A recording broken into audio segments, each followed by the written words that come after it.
So Aaron Amanda lives in Austin and goes to church with my uh, mom and dad when dad's in town. Oh, right on. And Aaron and I graduated from Oklahoma Christian together Okay. in 2011 when I went back the second time, and we've kind of done some ministry together. So Fun. he's We just moved to Texas. Oh yeah. Where are you at? We're in Longview, Okay. so East Texas. What caused you to move to East Texas of all places? A job. Okay. I got called, and we kind of went through the interviewing process and just wound up here. So that's where Nice. we're at. So we live out in a little town called Gladewater, but I work in Longview, which is a lot. Okay. better. That was something that was kind of crazy to Lauren and I. I was expecting, like, Texas of all place, like fireworks going off galore everywhere, and kids in the street and Roman candle duels and all sorts of stuff. But apparently in Longview and Gladewater and the surrounding little cities, it's like illegal within city limits to do any fireworks whatsoever. Oh yeah, it's illegal where I'm at too, but that didn't stop anybody from doing it. It looked like a bomb went off. It was like just this gray smoke outside of my house. Man, I was very disappointed. We went for a walk on Sunday night, 4th of July, just to go and see everyone popping their fireworks, and literally saw none. So it's kind of crazy to us. Well, I'm sorry to hear that was disappointing to you, but yeah, I was wishing that I heard none at my house too, but not none. It was like 1 o'clock in the morning, and then they thought that yesterday was the 4th of July too. So, yes, they're very passionate in my area. That, and I live like about a mile from the water park that the city did their whole 4th of July experience. So I stayed in and I did some home improvement because I've determined that as I'm writing, when I need a writing break, like digging the dirt or like painting something is working for me. So painted a bathroom cabinet on Sunday night in between writing a sermon. Nice. So, yes. And my sermon's actually about home improvement too. So home improvement. yeah. I love it. You talk about pressure washing on Sunday. Well, we live outside of the city limits, and so it sounded like a war zone Sunday night until about 1 a.m. They were going off all over. Of course, we do fireworks. The fireworks stands stay open pretty much year round here, because you got a Mardi Gras. Oh yeah. New Year's, then you have Mardi Gras.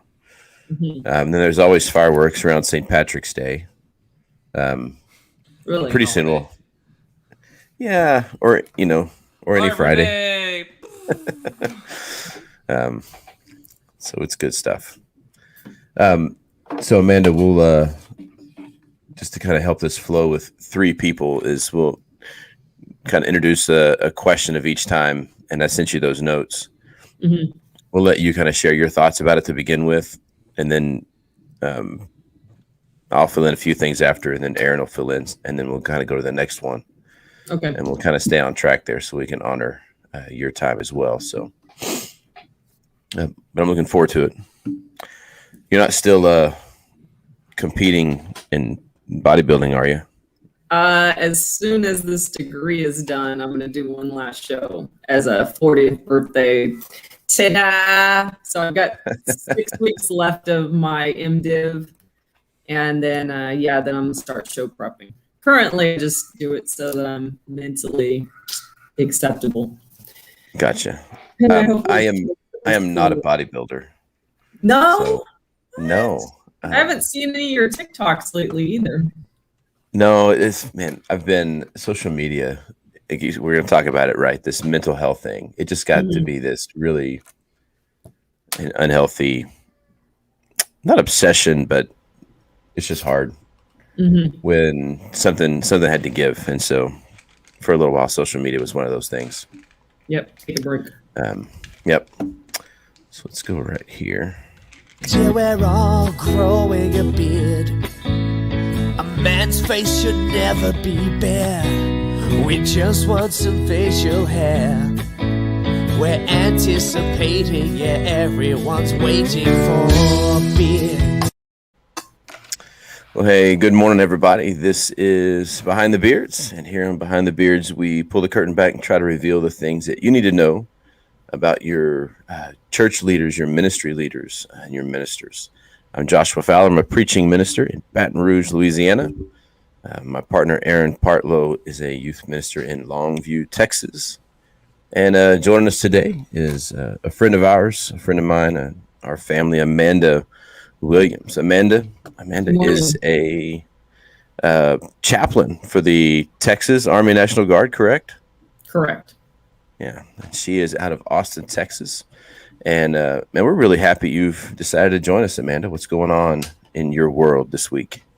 Oh, just enjoying. I've been on the COVID mission, so we've been vaccinating Texas for basically since March, and so until the end of this fiscal year, which would be September. I'm camping out in this lovely hotel room that is behind me and taking care of soldiers that are on this mission. So it's been exciting. And you're in Austin at the DoubleTree in Austin? Yes, I'm in my secret hideout right now in DoubleTree of Austin right now. Well, if you, of course, you live in Austin, so you're not staying in the hotel. You're just working in the hotel. Yeah, no, I drive every day to a hotel, which is funny. My kids really would like to come and play in the hotel. They think it's like super exciting. And I'm like, it's really not that exciting when you know every crack and crevice of a hotel. You know, after a certain amount of days, you're like, okay. It's just an office, right? Yeah, it's pretty much an office. Isn't nearly as good as it was the first time. Well, so today was Tuesday, which is omelet day, which is the best day of the week. The rest of the days, I don't eat here, but omelet day, oh my goodness, it is an exciting day when it's omelet day. So, That's funny. Yeah, I get super hyped on Tuesday. So you guys got me on the right day. Tell me you've been in a hotel too long without telling me you've been in a hotel for too long, right? You know what day of the week is omelet day in the continental breakfast. Yes. And that and these guys are my favorite guys. So I walked in there this morning. I was like, "You're my favorite omelet guy." And he's like, "You totally messed that up because the other girl's not even in here to hear me say that." So I had to redo it when the other girl walked in the door so that he could feel more special. Oh, no. Excellent. Well, Aaron, how's things in Longview? Anything new in your world? I am fighting an invader in our house. We have a bird who is constantly trying to make a nest on our front door art thingy. I don't know, whatever, like one of those things you hang on your front door. So every time I open it, a bunch of nests and twigs and leaves and all sorts of stuff fly everywhere. And I hate it. So hoping that they get the cue when they keep coming back and that it's no longer there, that they will stop. So No, they will not. yeah, They Lauren's will like, not. "You should leave it. It'd be nice." And I was like, "That's the door we literally go in all the time." Like, no, it needs to. Maybe it just needs to get relocated. Right. Yeah, show it where it belongs, and instead of just destroying it, show it where it should build. I'm a destroyer. Destroyer. Well, what is today? Today is the 6th. Today is We just have- birthday, isn't it? It is. It is my wife's birthday, and she is working her first shift at Oshner as a PRN. So she just begins today. She's at the hospital, left early this morning. She'll be back late tonight. Happy About birthday, 7 o'clock. So. Heather, from Behind the Beards. Thank you. Yeah. And we've about 3 weeks away from moving our second child into the dorms at OC. So Crazy. in 3 weeks, we will only have one child left in the house. So. Tell me you're old without telling me you're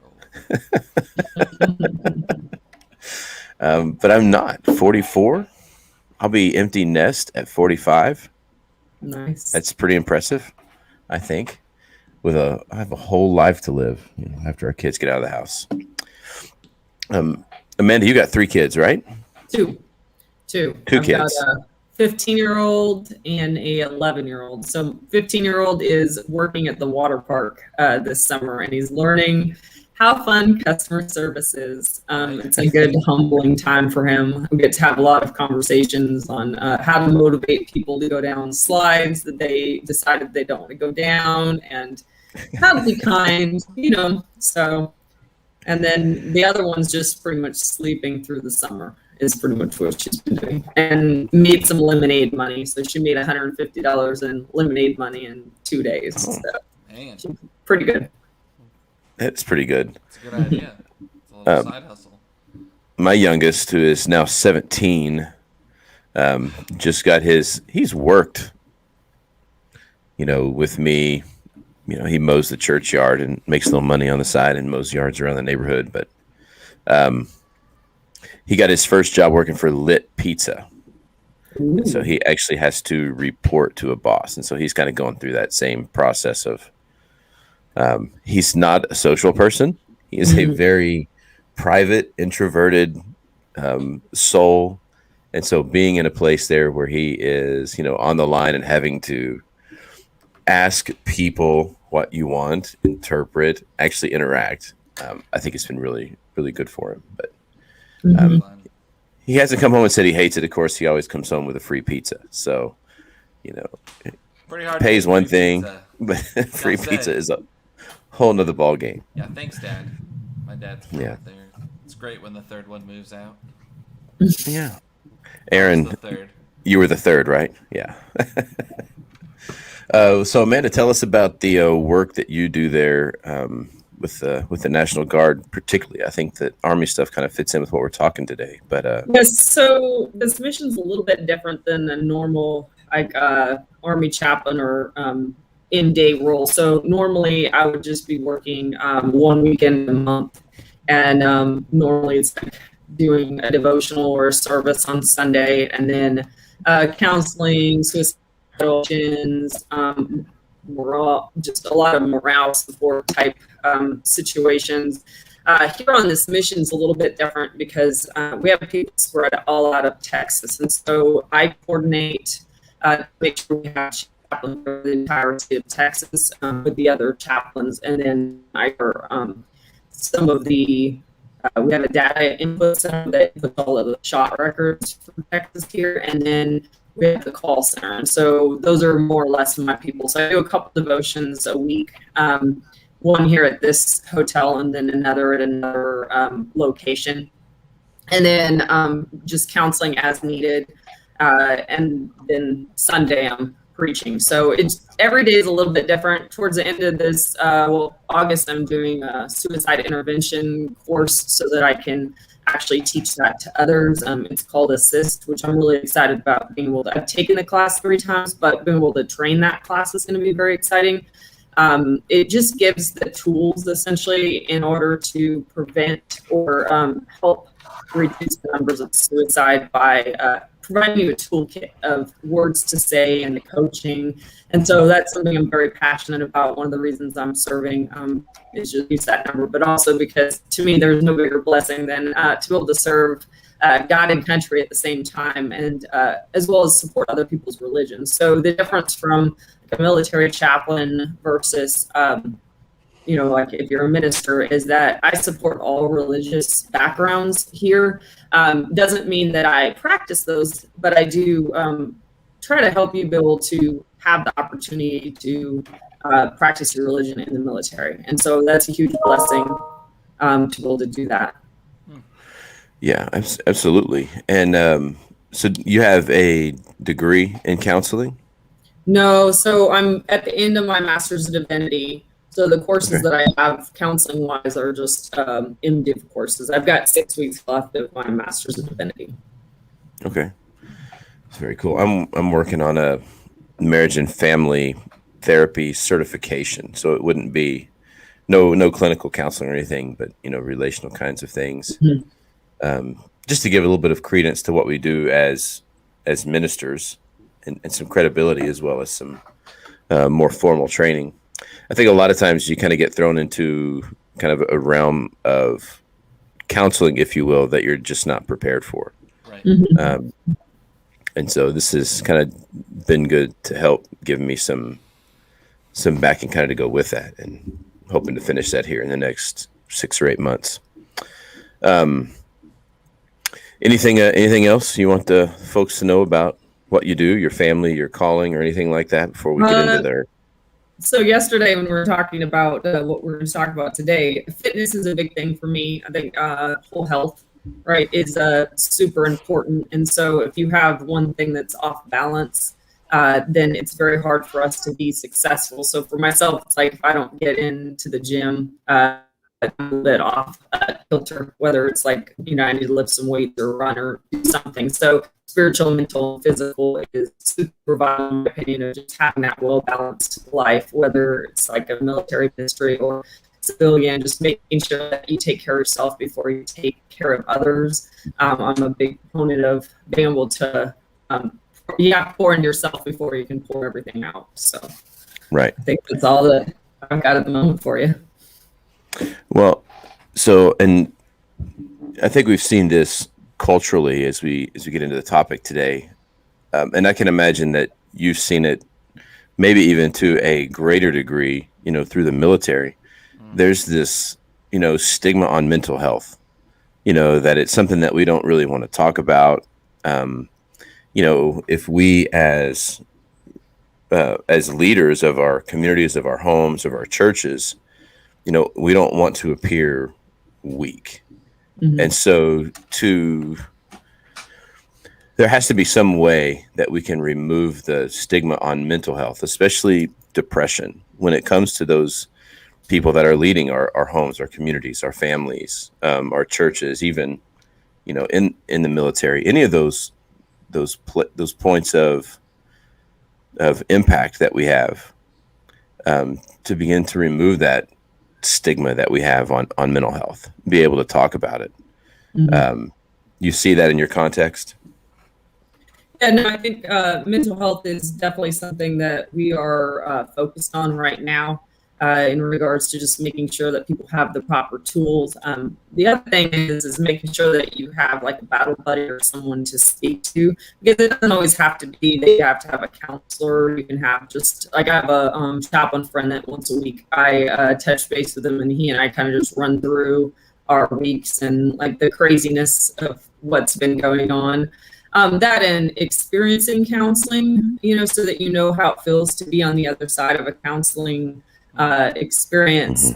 So at the beginning I just did this pastoral counseling class. It actually ended in the middle of that about, I don't know, probably 3 or 4 months ago. I thought, well, you know what, in the midst of this, I probably should experience counseling, right? So I visited a counselor for a couple sessions, and then that was pretty much for where I'm at right now, because I process things on my own. I don't really need a counselor to do it. But it was interesting to be on the other side of the fence, right? Where you are having people go, well, how do you feel about this? You're like, right. So I think it's experience like super important for ministers and chaplains to experience how it feels to be on the other side of the table. Yeah, that's good. That's interesting. That's something that we talked about kind of last week, was making sure that your ministers or other people in those kind of leadership roles like have those safe places where they can go and receive that support and receive that help, and things like that. Josh and I both talk about some circles that we both kind of run in and have those kind of ministry support structures that kind of help us process a lot of stuff, because there's a lot of stuff that goes on in churches, whether it be the whole congregation as a whole or small pockets or other things like that. And we can't do it on our own. I mean, that's the whole point of Christianity, is that we can't do it on our own, right? So we need Jesus, but at the same time, we also, need others to go through those experiences. So that's a really good point. Yeah, removing that stigma, I think, is just one of the things that we just have to talk about. And maybe the reason that it is kind of held in the darkness is because we haven't been willing to, speak on it, and even to maybe admit when we are struggling with, and I have a hard time even saying the word depression, because I recognize that there are some people who deal with a very heavy bout of depression. But acknowledging that there are different levels of that, and even having those spaces where I, as a minister, as a father, as a husband, as a leader of people, can say, I'm kind of just going through, a minor bout of depression right now where, nothing feels right. I don't want to see people. I don't want to deal with people. I just want to go into a dark closet and sleep for 6 days. Yeah, for sure. And having the place where we can actually admit that, and the more we talk about it, the more we normalize the fact that all of us go through these ups and downs in life, is maybe one of the ways that we can begin to allow our people to not only see themselves in a more healthy way, but also see the people that are leading them in a way that allows them to go through those ups and downs, because we all have them. And if you don't deal with them and cope with them, they're just going to get, more and more drastic, right? We talk about, we like to compartmentalize health. Like, are you healthy? And I can be healthy spiritually, and I can be healthy physically, and I can be healthy mentally. But do those things kind of exist in their own world? Or how, I don't know how to ask this question. I guess I think we do ourselves a disservice when we compartmentalize our health. And we think that our mental and emotional health isn't somehow tied to our spiritual health, or our physical health. But we need to learn how to pursue whole health, in a more effective way. You see them all working together.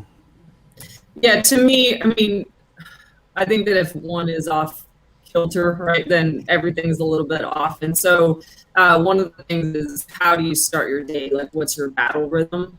And this is something I talk to my kids and also the soldiers about a lot, is sometimes we'll get off, we'll just be off when we wake up in the morning, whether it's a heaviness or whatever. But you have to be able to restart your day, and you could restart your day 20 times. But getting in the right mindset. And so for me, one of the things that seems to work great for me is, it's like I wake up in the morning, I go to the gym. Sometimes I have to have a huge pep talk before I go to the gym to myself, right? And it's not that nice. I'd say some kind of like, come on, let's go, whatever, trying to get myself pumped up. So get to the gym, listen to worship music. And then when I do cardio, I like to listen to some sermons, depending on what mood I'm in, depending on who I listen to. But Patricia Shire is one of my favorites, just to listen to somebody while I'm doing cardio. So then I can get a good message in, or using the YouVersion Bible app and listening to the Bible while I'm moving, because I don't sit still well. And I know that about myself. It's like people will say, sit in the presence of the Lord. Well, I'm not very good at sitting still. So my sitting still is I'll do the stairs and listen to the Bible. That works. Or I'll drive and listen to the Bible. Something like that works better. But I think the biggest thing is you have to know yourself, right? So what works for me doesn't always work for somebody else. And I feel like we'll do a cookie cutter approach, where it's just like, this is how you do this. Well, it's different for each person. That and recognizing spiritual battles, right? Because, sometimes we put depression in with spiritual battles, but they're two totally different things. Spiritual battles can be, I can tell you for the last 6 weeks of this Masters of Divinity, I feel a very large heaviness that I don't always feel, but I recognize what it is. And I call it out, so something important to consider is it may not be depression. It might also just be a spiritual battle that you're in. Right. Aaron, you deal a lot with, kids, and, the kids, especially, yes, you do. especially coming out of the environment that we've been in over the last year. I concerned is probably the best way I can put it, but I have a deep level of concern for our kids coming out of this. I really think they've been impacted in a way that we haven't yet been able to really see, and I think we'll see a lot of that coming out here over the course of the next year. But I wonder if they've been given the space that they need to adequately express the kinds of tension, anxiety, and pressure that they felt in being isolated. And the role that social media has played in maybe even furthering that isolation. But there's this, when you take a whole aspect of our being, like social presence, away from a whole life, that impacts so many other aspects of your life. So you have any things you've been dealing with kids, Aaron? Well, I think you're right. So you can quote me on that, Josh Fowler being right. But I definitely think like our teens are having a hard time finding healthy ways to express themselves, for sure. I think that they are flooded with this unhealthy ways of getting out opinions and unregulated ways of being able to say things and not have any repercussions based on it. I think there's a lot of platforms where kids can just say deep and terrible and disgusting stuff that they would never say, to somebody's face or in a group or in that kind of a setting, and there's no repercussions of it because that's the world we live in now. There's internet and there's forums and being anonymous and all that kind of stuff.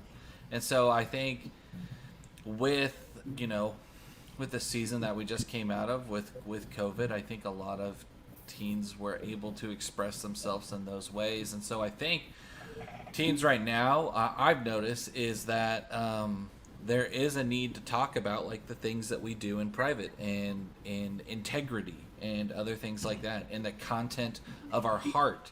And really what's in our heart is coming out of our mouths. And all those passages in scriptures where Jesus and where Paul and where the other apostles even like just really dive in and talk about like that change that's within us and moving through those motions of how do we do that, how do we get there, how do we allow Christ to transform us and change us from the within.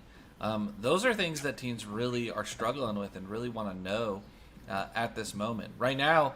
Like, who would have thought, like, the story of Gideon, which is a wonderful and powerful story, who would have thought that, like, that would be so relevant to us today, and how Gideon's faced with an angel, and what does he say? Well, I want to make sure that you are who you are, so I'm going to test you, Oh, I just had this test? Well, I'm still going to test. I'm going to ask God again. I'm going to second guess, I mean, that is so relevant for us today and how we live our lives. And even as ministers, like, it is easy to put on a shell and be all happy, but we also unfortunately know what people say like behind our backs, or if you do something wrong or you handle a situation wrong, or not even necessarily wrong, but just not the way that they would have done it, unfortunately gossip and other stuff like that circles. It is toxic to the church body and to our communities and other things like that. And then as a minister, knowing that that's there, how do you move through those forgiveness and emotions and truly like forgive and move on and stuff like that, which plays into like this mental health and kind of stuff. And for me, we just talked about like the physical health, and I make jokes about my physique all the time, but like Frisbee golf is one of those things that my wife will look at me and go, you need to go play like 18 holes, like 3 times. Like you need to go and work out that aggression and be upset that your drive didn't go where you want, instead of being upset at this situation. Like, and kind of physically work through some of that. And so like I connect with that, and in the same way, like I'll listen to podcasts and other stuff while I play. yeah, I mean, so that kind of is my spew answer for a lot of the stuff we were just talking about. But I think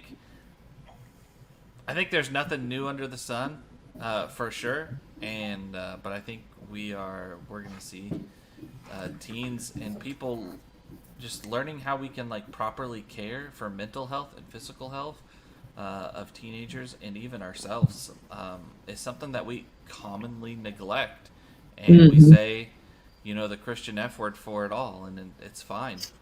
Yeah, I'm fine. But we're not. We're not. I think we're seeing like some of the stigma being lifted off of, some mental health conversations. Yeah. You're seeing some major people, some very prominent celebrities, movie stars, even, celebrity type, pastors and ministers who have gone through enough life-altering bad events, and they've come out and talked about mental health, that it's kind of begun to release that. We'll talk about our health as far as disease goes. If somebody gets cancer, nobody ever says, "Oh no, what did that guy do?" That he has, gotten cancer, or any other kind of health issue like that. Right. And we talk about spiritual health. We talk about, growing and maturing spiritually. Physical, fitness and our actual physical health is one of the things we see it in our culture, but somehow, particularly as ministers, it becomes one of those things that, look, I know how much time it takes, to be in the kind of shape that people are in physically. I know the kind of dedication it takes. And somehow we've created this disconnect between being disciplined in physical fitness and being disciplined spiritually. Like it's a different kind of discipline, but it's not. I was talking to a friend of ours that, in the church that he was. What's that? Work when I was gonna say that doesn't work when you have 3 people. That's true. I'll see you the same way. I have a friend of Aaron in mind was talking to one of the folks. That I was one of the bearded friends. Yeah, that's right. The bearded thing. The one of the things about I have recently kind of come to this idea that I think some time in physical fitness should be a part of a contract for any leader of people, because if you're leading people, you're dealing with stress and anxiety, and if you aren't taking care of yourself physically, are you really taking care of yourself spiritually? Because I think there is this tie, just like what you were both saying previously, that there is this tie between some form of physical fitness. That doesn't mean we all have to be bodybuilders. It doesn't mean we all have to be CrossFitters. It doesn't mean we all have to be, running Tough Mudders and stuff. But some kind of physical activity and working all 3 towards. Of those things, I wouldn't be able to do any of those. So I'm glad that you listed those. And so I just give it to you, Amanda, because you are, you've been in bodybuilding, and physical fitness is a very big part of your life. How does your physical fitness and your physical health contribute, not just to your mental health, but even, spiritually? How does that improve your spiritual health? I think, I know the last show prep that I did was probably one of the biggest spiritual journeys that I had, because you have to push yourself past a point of comfort. And that's the same with when we're looking at our spiritual walk. A lot of times we don't know what it looks like, the next step that we're going to take. Like, right now in this preparation for the sermon I'm doing next week, it's like, I don't know exactly what it looks like, right? I'm like, I know I want to say this and this, but I don't know how it's going to get there. And it's the same with when you're recreating your body, like bodybuilders do, is you're right at the point where, okay, I'm uncomfortable now. You can either stay in uncomfortable and get a result, or the other option is you can quit. And I think that's the same with our spiritual journey, or like, when we're having people out of our lives, unfortunately, where it's like, okay, there's some people or some habits or certain things that we have in our lives that don't belong. This morning, my people downstairs, John 15:2, talking about how we're pruned by God, and that's Jesus even was pruned by God. And so we have to allow to be pruned. And that's the same with our fitness, right? Because we cannot get better if we're not pruned, and being pruned is uncomfortable, but it's for our blessing and for our well-being. And so whether it's fitness or whether it's our walk with Christ, or so many other things, it's right at that point where it's like, I don't feel like I can go that extra mile, but that extra mile is where the gift is at, and so we have to continue to push past the uncomfortable in order to get the gift that God's got. And that's essentially a relationship. And so when I'm in the gym, that's like a worship spot for me. There's certain things that I do that are a little different than, most people, like every once in a while smoke a cigar. That's another one of those, like, okay, not everybody's worship, but that is a great reset for me. So worship can be so many different ways. And for me, physical fitness is part of my worship journey. Yeah, I love that metaphor of, going the extra mile to find the gift. And it is true that I also really appreciate what you said about 10 minutes ago, talking about, that sometimes that spiritual warfare that kind of comes in, am I dealing with some kind of a health issue, or is this something that's maybe some form of evil is doing to prevent me from gaining, what is beyond. I've often said that when things are going really well in the church, I get really nervous, because when things are going well and when things are progressing and moving, then, evil's going to be working against that. Yep. And so sometimes we get that really heavy pushback. And then what am I going to do in the middle of that? Am I going to press through it and get what God has waiting for me on the other side? Or am I just going to kind of give in to the pressure and back off a little bit? So, Aaron, you have any thoughts on physical fitness and health? I need to do it more. Yeah, I know. That's all there is to it. Actually, to be honest, like Lauren and I, we when we moved here to Texas, we dedicated one of our rooms, which is, we have for guests and everything like that. We put it in the budget. We bought a treadmill, and for that very reason, I mean, it's not like I go and I'm going to train for a marathon, but there are times when I need to just get up and go, and I walk for 45 minutes and then come back to whatever I was doing, and it's that same kind of idea, just to kind of get my head free. And it's amazing, like 45 minutes is the perfect time for a podcast, to listen to, or scripture or something. I'm sorry, my phone's going off. And other things like that. And so it is a nice little reset. It's a nice reminder. Lately in the last couple of years, especially during COVID, people have been a lot more clear and more about, like, posture checks or other stuff like that, because like we don't, okay, I didn't think that I'd be getting like 20 million texts right now. Sounds like you have little children in your house. Yeah, well, I do have a 2-year-old, and he did run out, and he was like, "It's time to play," and I was like, "No, it's time for you to watch Blue's Clues a little bit longer." Anyway, it's nice that companies and other places and people have been more, I can't even think of the word now, but anyway, more observant of like posture checks and, hey, correct body mechanics. My wife is an OTA, and so she's constantly telling me about body mechanics and other stuff like that. And so try to be a little bit more mindful of that, and getting up and taking breaks and walking and stretching. Sometimes I can be dogged down in the office, working on that sermon, working on those Bible classes, working on the youth rally that I have in like 2 weeks. And sometimes it's good just to like, hey, I'm going to get up and go and walk around the youth room and check on something and then come back to this. And so, I mean, that's kind of my idea, is just kind of being physically active in those ways really does help.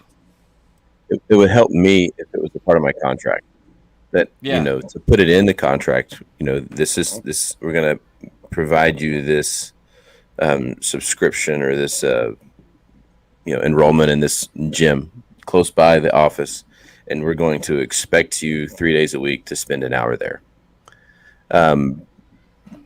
Because it takes that as a part of the expectation, and it places that awareness that our health is holistic, that we need to be healthy physically, we need to be free of disease, we need to be healthy mentally, and we also need to be healthy spiritually. I think it also helps that as we kind of get close to wrapping up here, just to give some of the resources that we have at our disposal.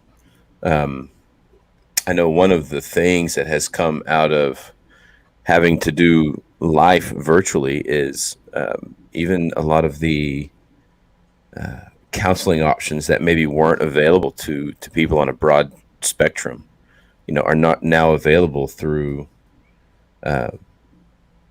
virtual methods, that you don't now necessarily have to go into an office. But I think we have to be careful as well that we're not just getting our mental and health off of an app, or something like that. So there are some resources that we have, but maybe what are some things that we should be looking for when it comes to either getting the help that we need or providing help for the people that come to us with some issues. You have any resources that you know of, or good things to look for, Amanda? So soldier wise, right? Because those are the resources I'm using. Is I've been using the Samaritan Center in Austin. They give free counseling for soldiers and vets, and then also Army One Source. So Army One Source or Military One Source, they give 5 free counseling sessions to a local provider around the area. So those are both 2 military sources that can be used. One source is nationwide, so it's all of the state. They just call the 1-800 number. There's also, I'll have to pull it up, but there's a couple suicide intervention numbers to call, and they'll walk people through and just make sure that they get the help that they need. So the biggest thing is knowing that you're not alone. There's always somebody to call. A couple times a year at least, I put that on Facebook. I had done the 22 a day push-up challenge, and some people kind of made fun of me, like, oh, that's not cheating. So I said, all right, well, cool, let me one up the game, and I'm going to put resources. So every couple of days I put different resources for mental health. And so I think the biggest thing is you were talking about earlier, like too much social media use, using your social media for good, and so providing those positive reinforcements, whether it's a great quote or providing different counseling resources and different numbers to call, is super important. No, I agree. And I tell people, look for somebody that's going to, walk this journey of mental and spiritual health together. And that will look for that holistic approach. Because if someone's just sitting there and they're only talking about one aspect of who you are, then they're not really concerned about your whole health. Networking and talking to, the other people around, speak to your minister who has, people in contacts, in counseling. Right. One of the things I've learned is I know just enough about counseling to know when and where I should refer people to. There's a few things that I can deal with, but I know very quickly, when I need to send you to someone, clinically trained. And a lot of times it does take some clinical training.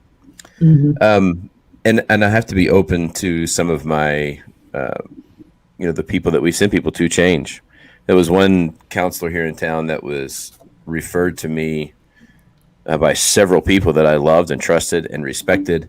And the first lady I sent to deal with some grief counseling, she sent her to a psychic spiritual advisor. I was like, oh, well, I think I will take her off of my recommended list. But we do have to be, you have to go into those things with some open eyes, and to be aware of what they have in mind as well. Yep. But just know that we do have resources, and you're not alone. There are people that we can go and talk to, and I think they're much more readily available now than they ever have been. So it's kind of cool to see. Anybody have anything else before we kick this over to Aaron for our Behind the Beards moment? I was just going to add to your counseling part. I think it's important if you're going to look for like a long-term counseling, because it's a relationship, right? To find out what their background is, whether, it's Christian based. Because with this class that I just took, the pastoral counseling class, I was talking about, learning the baseline of what your counselor, because you were talking about, with the psychics, making sure that they are going to guide you on the right path, because a lot of times we're in a very delicate situation, and the last thing you need is somebody to implant some thought processes that don't belong in your mindset. So making sure that the person is the same faith base as you before you proceed too much. Yeah, absolutely. It's important. Because that defines everything. Absolutely. Aaron, what's our Behind the Beards moment for the day? You're on the spot. Well, I think our Behind the Beards moment is pretty obvious. You're not in this alone. We all struggle and we all wrestle with all sorts of different things, including your ministers. We're not immune to mental health or physical health or anything like that.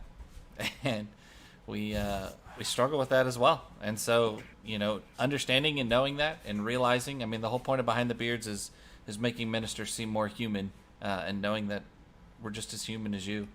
And that's really my Behind the Beards moment. It is. It's good. Well, hey guys, we want to thank you for being here today. And we also want to sign off by reminding you of Galatians 6 and verse 9. Don't grow weary in doing good. This world is messy, and this life is messy. So allow Christ to use you and do something different, something good in his name. I'm Josh. This is Aaron. And this is Amanda. We're signing off for this week. And we'll see you next week on Behind the Beards. Till we're all growing a beard. A man's face should never be bare. We just want some facial hair. We're anticipating, yeah, everyone's waiting for beard.